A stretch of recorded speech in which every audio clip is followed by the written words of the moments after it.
Tamara adjusted the collar of her thrifted, yet impeccably styled trench coat. At 20 years old, she possessed a radiant kind of beauty, rich, flawless dark skin, eyes that danced with a perpetual playful light, and a smile that could disarm just about anyone.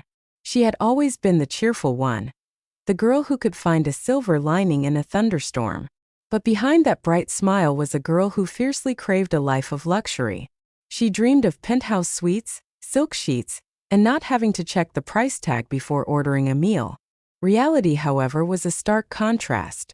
Since her parents' messy separation a few years ago, it had just been Tamara and her mother. Her mother worked grueling back-to-back shifts as a nurse, her feet swelling by the end of the day just to ensure Tamara could finish her university studies. Tamara loved her mother deeply, and the guilt of their financial struggle was a heavy weight she masked with her bubbly persona. Today, Tamara had decided to treat herself. She had saved up a small portion of her allowance to buy a single overpriced matcha latte at Le Petit Palais, the most luxurious cafe in the city's business district. For just 1 hour, she wanted to sit among the elite and pretend she belonged. She was just turning away from the counter, latte in hand, admiring the crystal chandeliers, when the atmosphere in the room suddenly shifted. The temperature seemed to drop. The low hum of polite conversation died out. Striding through the cafe was a man who looked like he had stepped straight out of a financial magazine or a high-budget drama. Park Jee Hoo. He was breathtakingly handsome, with sharp, aristocratic features, jet black hair perfectly styled, and a bespoke tailored suit that screamed generational wealth. But his eyes were like chips of ice, radiating an arrogant, untouchable aura. He was flanked by 3 burly men in black suits. He was in a hurry, barking rapid-fire Korean into a sleek earpiece, entirely oblivious to the ordinary people around him. Tamara didn't even have time to step back. As Jee Hoo turned the corner toward the exit, he walked straight into her. Instead of pausing or apologizing, he didn't even break his stride. With a frustrated click of his tongue, he grabbed Tamara by the shoulder and shoved her out of his path without a second's hesitation. "Hey!" The movement was so sudden and forceful that Tamara lost her footing. Her expensive latte flew into the air, splattering across the pristine marble floor, and Tamara went down hard. Her knee slammed into the corner of a heavy oak table before she hit the ground. A sharp, searing pain shot up her leg. She gasped, clutching her knee, tears springing to her eyes. She looked up, expecting the man to turn around to offer a hand, or at the very least, an apology. Instead, Park Jee Hoo just adjusted his cuffs, his cold gaze sliding over her for a fraction of a second like she was nothing more than a piece of discarded trash in his way, and kept walking out the glass doors. Tamara's playful cheerfulness vanished. A hot, roaring fire of indignation ignited in her chest. She thought of her mother working 12-hour shifts on her feet, while arrogant, entitled billionaires like him treated people like bowling pins. Oh, absolutely not, she thought. You mess with the wrong girl. Ignoring the throbbing in her leg, Tamara scrambled up. She limped heavily, pushing past the murmuring patrons, and burst out of the cafe doors onto the bustling, sunlit street. Jee Hoo and his entourage were about to step into a sleek black Maybach parked at the curb. Tamara took a deep breath, channeling every single dramatic soap opera she had ever watched, and let out a blood-curdling, heartbroken wail. "Don't go, Appa! Why are you doing this to me?" The effect was instantaneous. Dozens of pedestrians froze. The 3 bodyguards whipped around, their hands hovering near their jackets. And Park Jee Hoo, the icy CEO who never paused for anyone, actually stopped with his hand on the car door. He turned around slowly, his sharp brows furrowed in utter confusion and irritation as he locked eyes with the weird, beautiful young girl limping toward him, her coat stained with green matcha. Did she just call me Appa? Jee Hoo thought, staring at her with cold disbelief. He had never seen this girl in his life. He had the nerve to look annoyed, as if her presence was a mosquito buzzing in his ear. That arrogant glare was the final straw for Tamara. She stopped a few feet away from him. A crowd was already forming, cell phones discreetly sliding out of pockets to record the unfolding drama. Tamara placed a dramatic hand over her stomach, her eyes wide and brimming with forced, glistening tears. She pitched her voice so loud it bounced off the towering glass skyscrapers. "How could you push me like that?" she screamed, her voice echoing down the entire street. "I am carrying your child." Complete and utter silence descended on the busy sidewalk. The bodyguards' jaws dropped in synchronized shock. The crowd gasped, a collective murmur of scandalized whispers rippling through the onlookers. Park Jee Hoo froze completely. The ice in his eyes shattered, replaced by absolute, unadulterated horror. He stared at the girl, then at the growing crowd of witnesses, realizing that his perfectly controlled, meticulously managed life had just violently collided with a hurricane named Tamara. For a fraction of a second, the bustling city street was entirely devoid of sound. Then the chaos erupted. Gasps of shock morphed into excited murmurs. The distinct rapid-fire clicks of dozens of smartphone cameras filled the air as pedestrians eagerly documented the scandalous downfall of a billionaire. Park Jee Hoo's perfectly sculpted face darkened into a mask of pure, unadulterated fury. A muscle ticked violently in his jaw. How dare this absolute stranger humiliate him in broad daylight?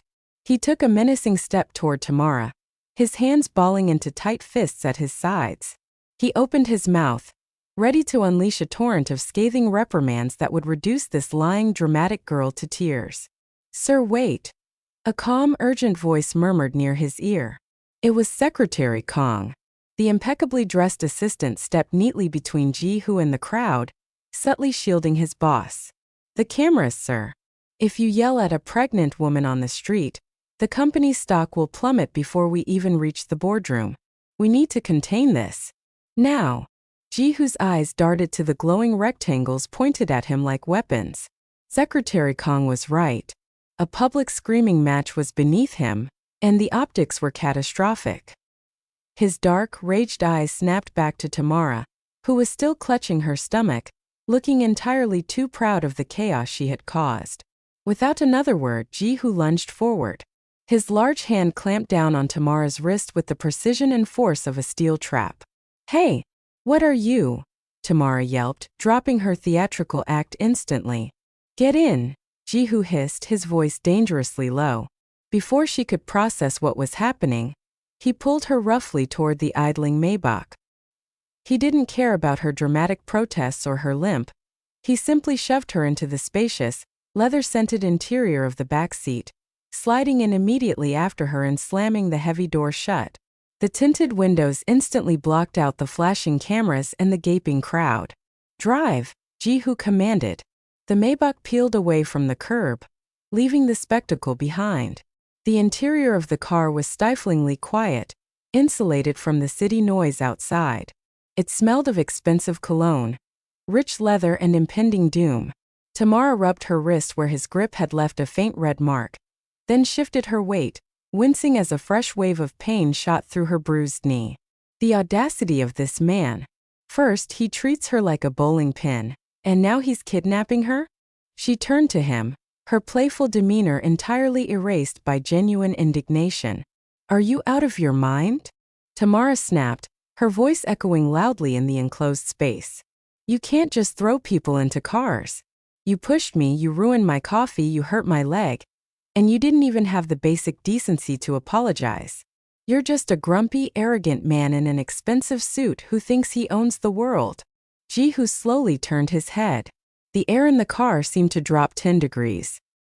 He unbuttoned his suit jacket with a chillingly calm, deliberate motion, but his eyes were raging infernos. He leaned across the plush leather seat, invading her personal space until he was mere inches from her face. Tamara pressed her back against the door, her heart hammering against her ribs, but she refused to break eye contact. "You have a lot of nerve," Jee Hoo whispered, his voice smooth and deadly. "You think you're clever? You think throwing a tantrum on the street and shouting absurd lies is a game?" He braced one hand on the seat next to her waist, effectively trapping her. "I know women like you," he sneered, his gaze sweeping over her thrifted coat with absolute disdain. "Women who will say anything, do anything, and ruin anyone just to get a taste of my wealth. You saw an opportunity to latch onto my life and you took it. You are exactly the same as all the other leeches." "Excuse me." Tamara gasped, her jaw dropping. I don't even know who you are. I just wanted an apology. Jee Hoo let out a short, hollow laugh that held absolutely no humor. He leaned back slightly, extending an open hand toward the front seat without breaking eye contact with her. Through the privacy partition, Secretary Kong silently passed a sleek, silver tablet back to his boss. In the 2 minutes since they had left the cafe, Kang's elite crisis management team had run facial recognition from the cafe's security feed. Jee Hoo swiped the screen, the cool blue light illuminating his sharp features. You don't know who I am? Jee Hoo read from the screen, his tone dripping with mockery. Let's see who you are. Tamara, 20 years old, a university student. Tamara's breath hitched. A cold spike of panic pierced through her anger. How did you? Parents separated 3 years ago. Jee Hoo continued, speaking over her, his voice devoid of mercy. He read the summary as if dissecting an insect.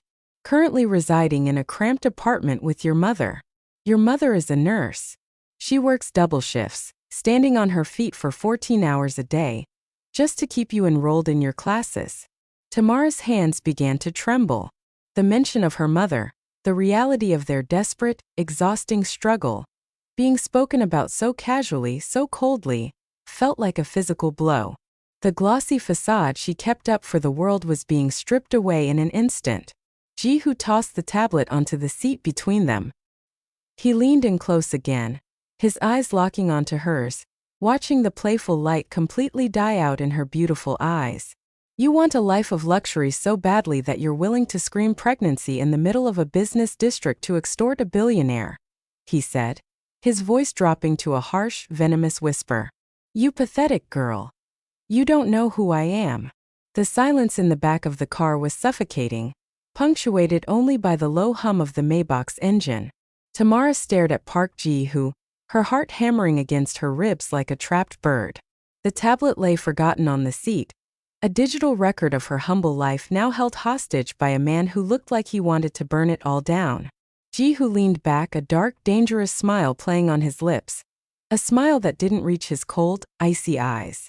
Since you want to play this game, he said, his voice terrifyingly calm, we'll play by my rules. He reached out and tilted her chin up, forcing her to meet his gaze. If you want to be my child's mother, so be it. The words hit Tamara like a physical blow. Her breath hitched, and her face drained of all color. The sheer absurdity and terror of the situation crashed into her. This wasn't a joke anymore. He was going to turn her impulsive lie into a twisted public nightmare. No, Tamara whispered, horror widening her eyes. No, you don't understand. She shoved him away and scrambled toward the door, her fingers clawing frantically at the handle. She didn't care about the consequences. She needed to get out, to run, to disappear. Click. The central locking system engaged with a metallic finality. Tamara tugged again, her panic rising, but the door wouldn't budge. Suddenly, a firm, heavy hand clamped around her wrist, pulling her back with ruthless efficiency. Jee Hoo didn't let go. His grip was tighter than before, anchoring her in place. Where do you think you're going? He murmured, his face inches from hers. Let me go. Tamara shouted, struggling against him. What are you going to do to me?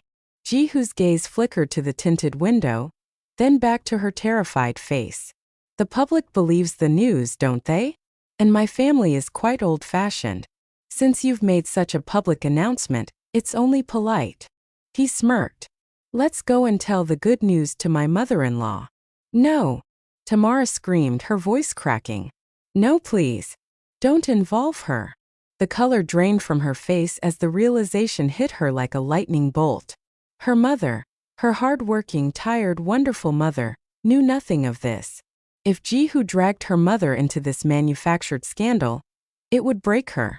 Her mother believed in her, sacrificed everything for her education, and lived for Tamara's future. The shame would destroy her.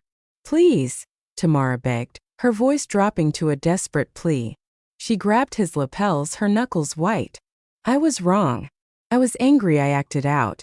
I'll apologize. I'll tell them it was a lie, I'll do anything, just don't go to her. Please. Jee Hoo didn't even blink. He pulled his phone from his breast pocket, his thumb hovering over the screen. You think words are enough to fix this? He typed something rapidly. You caused a spectacle, and now the entire city is watching. If I don't confirm the narrative, the reporters will hunt you down anyway. Unless. He looked down at his phone, opening a contact list. I should call your university. I'm sure the dean would love to know about a student who uses such imaginative extortion tactics to harass CEOs. Perhaps a permanent expulsion is in order. Tamara's world shattered. Her studies, her degree, her chance to give her mother the life she deserved. It was all hanging by a thread, and he was holding the scissors. Tears spilled over, hot and fast, streaming down her cheeks. She was shaking, completely undone by the cold, calculating cruelty of the man beside her. She didn't fight him anymore. She just crumbled, sobbing into her hands. Please, she sobbed, her voice raw. Don't call them. Please, I'm begging you. I'll do anything you want. Just leave my life alone. Jee Hoo watched her breakdown with an expression that bordered on bored detachment, though a flicker of something unreadable passed behind his eyes. He didn't offer a tissue. He didn't offer comfort. He simply watched, waiting for the spirit to break so he could mold the clay. You are so young, he said, his voice dropping to a low, chilling register that made Tamara shiver despite the warmth of the car. You thought you could walk into my world, lie to my face, and walk away unscathed? He put his phone away, though the threat remained heavy in the air. He leaned closer, invading her space until she was pressed against the cold glass of the window, trapped by his presence. He didn't need to yell. His arrogance was louder than any shout. You wanted to be the mother of my child, didn't you? He traced the line of her jaw with his thumb, a gesture that felt more like a brand than a caress. You claimed it in front of the world. You forced me into this role, didn't you? Tamara stared at him, her eyes wide, swollen from crying, unable to find the strength to fight back. She was cornered, desperate, and completely at his mercy. Jee Hoo stared deep into her eyes, his expression hardening into stone. You met the child's father, he whispered, his voice vibrating with absolute authority. So you have to listen to him then. The heavy silence in the Maybach felt like a physical weight pressing down on Tamara's shoulders. She had stopped crying, but the tear tracks on her cheeks felt cold and tight. Park Jee Hoo watched her with the calculated satisfaction of a predator who had successfully cornered its prey. I will not ruin your mother, Jee Hoo finally said, his voice slicing through the quiet. And I will not call your dean. But my silence comes with a price. Tamara looked up, her dark eyes wide and guarded. What do you want from me? You claim to be the mother of my child. So you will play the role of my devoted wife, he stated, his tone leaving no room for negotiation. Not in the public eye, but in my home. You will come to my penthouse every single day after your classes. You will be at my beck and call. Before she could process the absurdity of his demand, Secretary Kong passed a sleek, brand new smartphone through the partition. Jee Hoo dropped it onto Tamara's lap. This phone has one contact, me. Jee Hoo instructed, his eyes narrowing into a sharp glare. It cannot make outside calls, and no one else can call it. When it rings, you answer. It doesn't matter if you are in a lecture, if you are asleep, or if you are breathing. If you ignore my call, I make the call to your dean. Are we clear? Tamara stared at the phone as if it were a venomous snake. The terms were suffocating, stripping her of her freedom, but the image of her exhausted mother flashed in her mind. She slowly closed her hand around the device, her knuckles turning white. Yes, she whispered, the fight completely drained from her voice. The next afternoon, Tamara stood in the center of Park Jee Hoo's penthouse. It was a sprawling masterpiece of modern architecture, featuring floor-to-ceiling windows that offered a dizzying view of the city skyline. It was the exact kind of luxury she had always daydreamed about, but standing in it now, it felt nothing like a dream. Felt like a prison. Jee Hoo stood by the marble kitchen island, sipping a glass of water while listing the rest of his draconian rules. Rule number 2, he said smoothly, placing the glass down. Your social life ends today. You are forbidden from seeing other men. In fact, You are forbidden from spending time with your friends outside of your required university classes. You belong to this penthouse the second your lectures end. You can't be serious, Tamara blurted out, her playful spirit attempting a weak rebellion. I'm a 20-year-old student, not a monk. Jee Hoo's gaze turned icy. Did I stutter? You wanted my life, Tamara. This is what it takes. He pointed to a massive pile of designer clothes resting on an expensive velvet armchair. Since you are playing the role of my wife, you will handle the domestic duties. By yourself. No maids. You will hand wash my delicate laundry, you will clean this penthouse until the floors shine, and you will have a hot dinner prepared by the time I return from the office. Tamara stared at the sheer square footage of the penthouse. It was easily the size of a museum. Cleaning it alone on top of her studies would break her. But Jee Hoo merely checked his Rolex, adjusted his cuffs, and walked toward the private elevator. I expect dinner at 8, he commanded, stepping into the elevator without looking back. Over the next 2 weeks, Tamara's life descended into an exhausting, grueling nightmare. Park Jee Hoo was determined to make her suffer. He wanted to break her spirit, to teach this gold digger a lesson she would never forget. And he made sure of it by screaming at every minor infraction. The steak is overcooked. Are you incapable of following basic instructions? He would roar, violently pushing his plate away. There is dust on the mahogany shelves. Do I need to teach you how to use a rag? He shouted the next day, tossing his coat onto the floor she had just spent an hour vacuuming. Tamara endured it. She scrubbed floors until her knees bruised, hand-washed his expensive silk ties until her knuckles bled, and cooked meals while holding back exhausted tears. She barely slept, running on adrenaline and the fear of his threats. The toll it took on her was impossible to hide. Back in her small, cramped apartment, Tamara's mother, Elena, began to notice. Tamara, Mija, Elena said softly one night. Catching Tamara sneaking in at 1 a.m., her clothes smelling of expensive cleaning chemicals. This is the 5th time this week you are home so late. You look like a ghost. What kind of study group keeps you until dawn? Tamara forced a bright, cheerful smile, though it didn't reach her heavy eyes. It's a huge project, Mama. The seniors are just really demanding. Don't worry, it'll pay off. Elena's brow furrowed in deep suspicion. She reached out, gently taking Tamara's raw, red hands in her own. Study groups do not give you hands like a washerwoman. What are you not telling me? Nothing, Mama, I promise, Tamara lied, her heart breaking. She pulled her hands away gently and practically fled to her bedroom, leaving her mother standing in the dim light, sick with worry. It was a rainy Tuesday night. Jee Hoo returned to the penthouse at 10 p.m., fully prepared to scold Tamara for inevitably missing a spot on the glass dining table. He unbuttoned his jacket, ready to unleash his usual tirade, but the penthouse was dead silent. The smell of rich, perfectly spiced stew wafted from the kitchen. He walked into the living area, his eyes narrowing as he searched for his victim. He found her in the laundry room. Tamara was sitting on the floor, her back propped against the washing machine. She had fallen asleep mid-task. A basin of soapy water sat beside her, and one of his custom dress shirts was still clutched tightly in her raw, blistered hands. Her breathing was shallow, and even in her sleep, her face was pinched with sheer exhaustion. Her previously radiant, flawless skin looked pale, and dark circles shadowed her eyes. Jee Hoo stopped in his tracks. The cruel words died in his throat. For the first time, he didn't see a scheming, manipulative gold digger. He saw a young, terrified girl who was pushing herself to the absolute brink just to protect her mother. He looked at her blistered hands, the hands he had forced to scrub his floors, and a strange, unfamiliar tightness gripped his chest. Why hasn't she quit? He thought, his icy demeanor faltering. Any other woman trying to extort me would have broken down and demanded a payout by now. She just takes it. He stepped closer, his shadow falling over her small frame.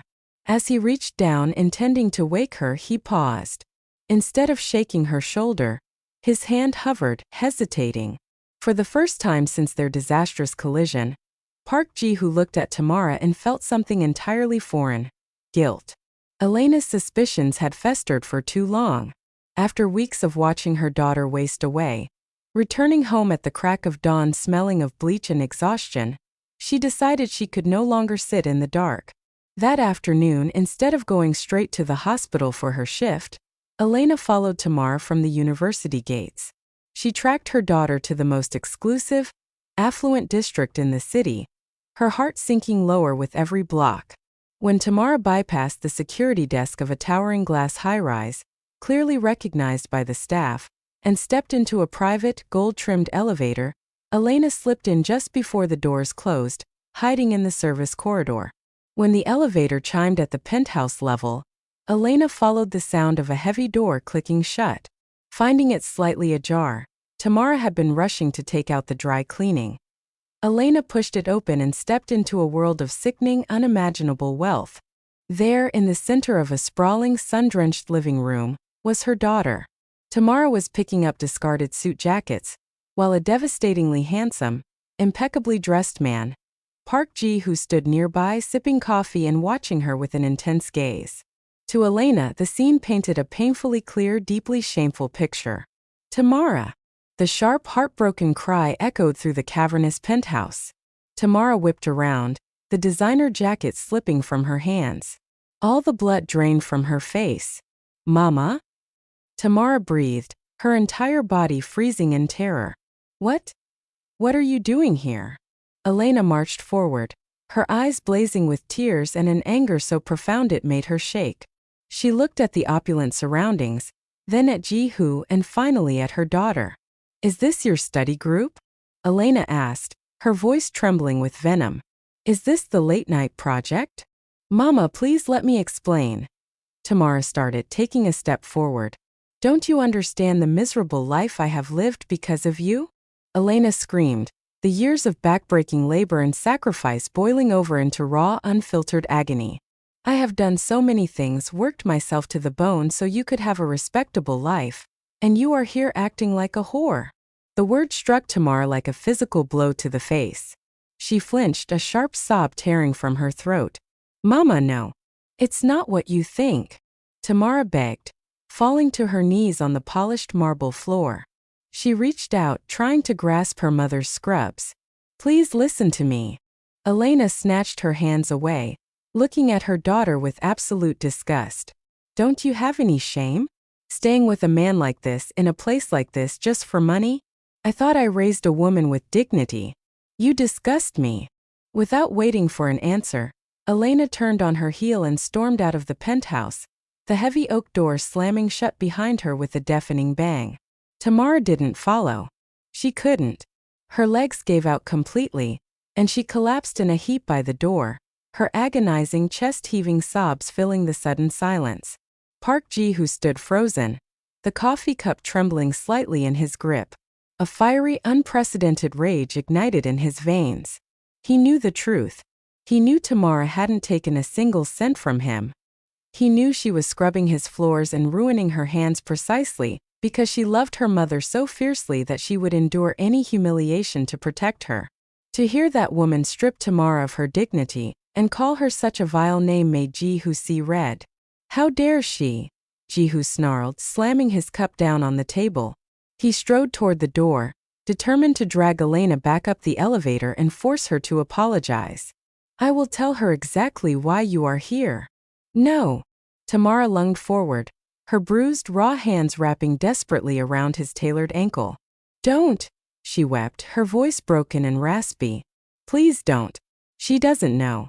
If you tell her the truth, if you tell her I'm being blackmailed because I lied, the shame will kill her anyway.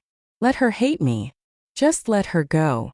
Jee Hoo looked down at the girl sobbing at his feet. The arrogant, cold CEO who demanded perfection from everyone around him felt a profound, heavy ache in his chest. He slowly knelt onto the floor, ruining the crease of his trousers, and gently pulled Tamara's hands away from his leg.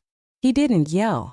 Instead, he wrapped an arm around her trembling shoulders and guided her away from the cold marble and onto the plush living room sofa. He handed her a glass of water, sitting silently as her tears slowly subsided into exhausted hiccups. "Why did you do it?" Jee Hoo finally asked, his voice softer than it had ever been. Why scream that you were pregnant? Why risk everything for a taste of this? He gestured to the penthouse. Tamara stared at her ruined hands. My father didn't just leave us, she whispered, her voice hollow. He left us for a woman who had money. He told my mother that love couldn't put food on the table and he walked out. I watched my mother age 10 years in the span of one. I watched her cry over electricity bills and skip meals so I could eat. She looked up at the ceiling, blinking back fresh tears. I didn't want luxury because I'm greedy. I wanted it so my mother would never have to cry over a price tag again. I just wanted to be powerful enough so that no one could ever discard us like trash again. When you pushed me in that cafe, you looked at me exactly the way my father did. Like I was nothing. And I snapped. Jee Hoo listened in complete silence. The revelation struck him deeply. He had completely misjudged her. She wasn't a parasite. She was a wounded girl fiercely trying to shield her only family. Slowly, Tamara pushed herself up from the sofa. She wiped her face, her eyes deadened with resignation. Where are you going? Jee Hoo asked, standing up with her. I can't go home, Tamara said quietly, refusing to meet his eyes. Not after this. I'll find a bench. Or a 24-hour cafe. I'll be back at 5 p.m. tomorrow to wash your shirts. She turned toward the door, looking smaller and more fragile than ever. Stop, Jee Hoo commanded. Tamara paused but didn't turn around. Jee Hoo closed the distance between them. He reached into his pocket, pulled out the sleek smartphone he had forced upon her, and placed it on the entryway table. The contract is over, Tamara, Jee Hoo said firmly. You don't work for me anymore. You are released from our agreement. Tamara slowly turned around, her swollen eyes widening in disbelief. But the scandal? The university? I will handle the press and your dean will hear nothing, Jee Hoo replied. His icy facade entirely melted, replaced by a steady protective resolve. You don't owe me anything. But you are not walking the streets tonight. You can stay here for the night, Jee Hoo said, his voice unusually gentle, breaking the heavy silence of the hallway. Tamara looked up, her tear-stained eyes reflecting a mix of exhaustion and surprise. She didn't argue. She simply nodded, allowing him to lead her to one of the lavish guest bedrooms. For the first time in weeks, she slept not on the hard floor of the laundry room, but in a bed softer than a cloud, wrapped in quiet safety. When she woke the next morning, Jee Hoo was already dressed in his signature tailored suit, but the icy demeanor was entirely gone. Beside a hot breakfast laid out on the marble island, there was a brass key and an address written on a sleek card. It's a secure, student-friendly apartment near your university, Jee Hoo explained, not meeting her eyes as he adjusted his watch. The rent is paid for the next 4 years. It's yours. You don't have to worry about the streets and you don't have to worry about me anymore. Secretary Kong has a car waiting downstairs to take you. Before she could process his sudden generosity, he was gone. Instead of heading to the corporate headquarters, Jee Hoo's sleek Maybach pulled up outside the local hospital. He walked straight into the bustling nurses' station and requested 5 minutes with Elena. Sitting in a sterile break room, the Billionaire CEO lowered his head in a deep, respectful bow before Tamara's mother. He confessed everything. How he had used his authority and power to force Tamara into a fake secret arrangement, how he had mercilessly blackmailed her, and how fiercely innocent and honorable her daughter truly was. He took the entirety of the blame, ensuring Elena knew Tamara had only endured it to protect her. By the time he returned to his penthouse that evening, the sun had set. He stepped out of his private elevator, expecting the familiar scent of spice stew and the sight of Tamara rushing to pick up his coat. Instead, he was met with echoing, suffocating silence. The penthouse was spotless, cold, and utterly lifeless. Over the past few weeks, without him realizing it, Tamara had breathed warmth into this massive, lonely glass box. He missed the sound of her humming over the sink. He missed the fiery spark of defiance in her dark eyes. He had fallen in love with the very girl he had tried to break. "Sir," Secretary Kong murmured, standing by the elevator doors with a stack of files. He looked at his boss, who was staring blankly at the empty kitchen. If I may speak freely, the penthouse is exactly as you always kept it. But you look incredibly lonely, sir. Jee Hoo closed his eyes, the truth hitting him with the force of a freight train. He was a man who had everything, but without Tamara he had nothing. Tamara sat on the edge of the bed in her new sunlit apartment. It was perfect, cozy, safe, and close to her classes. Yet, her heart felt like it had been hollowed out. She stared at her healing hands and realized a terrifying truth. She missed him. She was deeply, hopelessly in love with Park Jee Hoo. The memories of her torment had morphed into something entirely different in her mind. She remembered the intoxicating scent of cedar and bergamot cologne clinging to his expensive shirts as she did the laundry, pressing the fabric to her face when she thought no one was looking. She vividly recalled the heat rushing to her cheeks when he would return from work, casually unbuttoning the top of his shirt, giving her glimpses of his defined, sculpted chest. Even when he was scolding her, complaining about a speck of dust or the temperature of the soup, she had found herself mesmerized by the sharp, aristocratic line of his jaw and the secret intensity in his dark eyes. A sudden frantic knock on her apartment door shattered her reverie. Tamara cautiously opened it, only to be engulfed in a desperate, tearful embrace. "Oh, my beautiful girl. My brave, foolish girl." Elena sobbed, holding Tamara so tightly she could barely breathe. "Mama!" Tamara cried, tears instantly spilling over. "How did you find me?" "He came to me," Elena wept, cupping Tamara's face and kissing her forehead. "Mr. Park. He came to the hospital this morning. He told me everything, Tamara. He told me how he threatened you, how you scrubbed his floors just to keep him from ruining my life. He bowed to me and begged for my forgiveness for how he treated you." Tamara's breath hitched. He went to you? He cleared your name, Mija. He took all the shame upon himself so I would know how pure your heart is, Elena said, her eyes shining with awe and regret. He loves you, Tamara. A man like that does not bow to a nurse in a break room, unless his heart is completely captured. Tamara's heart pounded a frantic rhythm against her ribs. He had protected her mother. He had saved her dignity. She had to see him. She had to see him now. The security staff at the high-rise recognized Tamara instantly and let her up without a second thought. The private elevator ascended quickly, her stomach doing nervous flips with every floor. When the doors parted, the penthouse was submerged in darkness. It wasn't the pristine, imposing fortress it usually was. A crystal glass lay shattered on the floor near the kitchen island, and an expensive suit jacket was carelessly discarded over a chair. "Jee Hoo," she called out softly, stepping into the gloom. She found him in the living room. The ever-composed, arrogant CEO was slumped awkwardly on the plush sofa, a half-empty bottle of bourbon on the coffee table beside him. His tie was loosened, his hair was a messy, untamed halo, and he was completely passed out. Tamara carefully approached him. The sharp scent of alcohol mixed with his familiar cedar cologne. His face, usually so guarded and cold, was slack and vulnerable.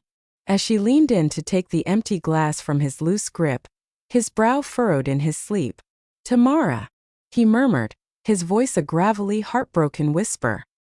He shifted, his hand blindly grasping at the empty space beside him.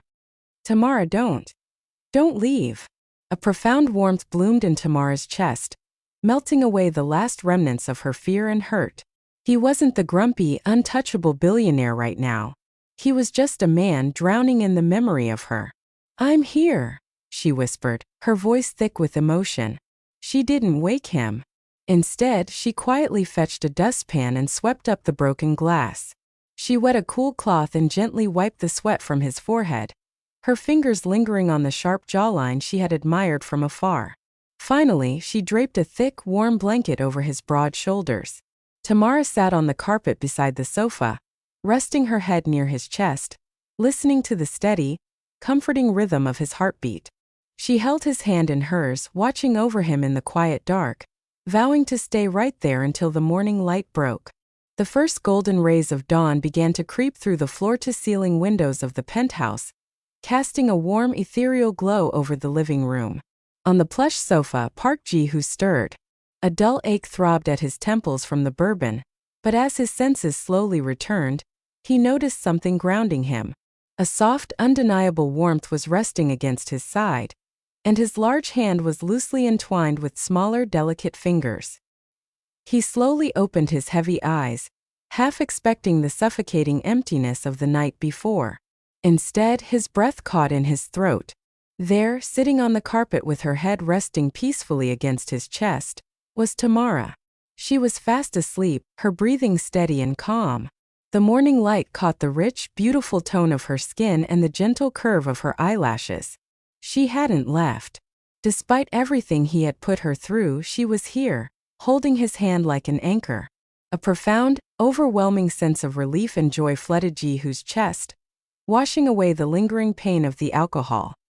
He shifted slightly, not wanting to wake her, but the movement caused Tamara to stir. She blinked, her dark eyes slowly adjusting to the morning light. When she lifted her head and met his gaze, the lingering sleepiness vanished, replaced by a soft, breathless anticipation. "You're awake," Tamara whispered, her voice husky. "How is your head?" Jee Hoo didn't answer right away. He simply stared at her, as if afraid she was a mirage that would disappear if he spoke too loudly. Slowly he reached out, his thumb gently tracing the line of her cheek, resting against the soft skin he had admired for weeks. "Why did you come back?" he asked, his voice thick with emotion. "I released you, Tamara. I set you free from my cruelty. My mother told me what you did," Tamara replied softly, leaning into his touch. "You took the blame. You protected her, and you protected my dignity. And—" She paused, a nervous, beautiful flutter in her chest. "And I realized that freedom felt awful if it meant I would never see you again." Jee Hoo's icy facade, the walls he had built around his heart for years, completely shattered. With a sudden, desperate motion, he wrapped his strong arms around her waist, pulling her up from the floor and onto the sofa beside him. He held her tightly against his chest, burying his face in the crook of her neck, inhaling the sweet, comforting scent that he had missed so agonizingly. "I was a fool," Jee Hoo murmured against her skin, his voice trembling with a vulnerability he had never shown anyone. "I tried to break you, but you broke every wall I had. The moment you walked out of that door, this entire penthouse felt like a tomb. I love you, Tamara. I love your fiery spirit, your kind heart, and the way you fought for your mother. I am so deeply, hopelessly in love with you."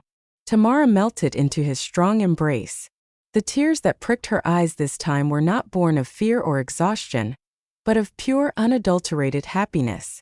She tilted her head up, meeting his intense, dark gaze. "I love you too," she whispered, a radiant, playful smile finally returning to her lips. "Even if you are a grumpy man in an expensive suit." Jee Hoo let out a low, breathy laugh, a sound of pure joy. He leaned down, capturing her lips in a kiss that was both tender and fiercely passionate. It was an apology, a promise, and a surrender all at once. Tamara responded eagerly, her hands tangling in his messy dark hair, pulling him closer as the last remnants of their tumultuous beginning faded into the morning light. When they finally broke apart to catch their breath, Jee Hoo rested his forehead against hers. A soft, teasing smirk touched the corners of his lips, a familiar glint of arrogance returning, but this time it was entirely softened by adoration. "So," he whispered, his voice dropping to a low, husky register that sent a shiver down her spine. "Mother of my child, I love you," Tamara gasped, her cheeks instantly burning with a fierce, bright blush at the reminder of her scandalous cafe-stopping lie. Mortified but bursting with happiness, she let out a muffled squeak and quickly buried her burning face deep into his broad chest. Jee Hoo laughed, his arms tightening protectively around her, holding her close as the sun fully rose over the city, signaling the beautiful, chaotic beginning of their real story. Some stories are too powerful to remain hidden in the dark. If you want to find out more Afro-Korean stories, click the subscribe button, hit the notification bell, and join us here at Tales Unsaid, where the deepest secrets are finally brought to light. New stories drop weekly, so make sure you don't miss a single word.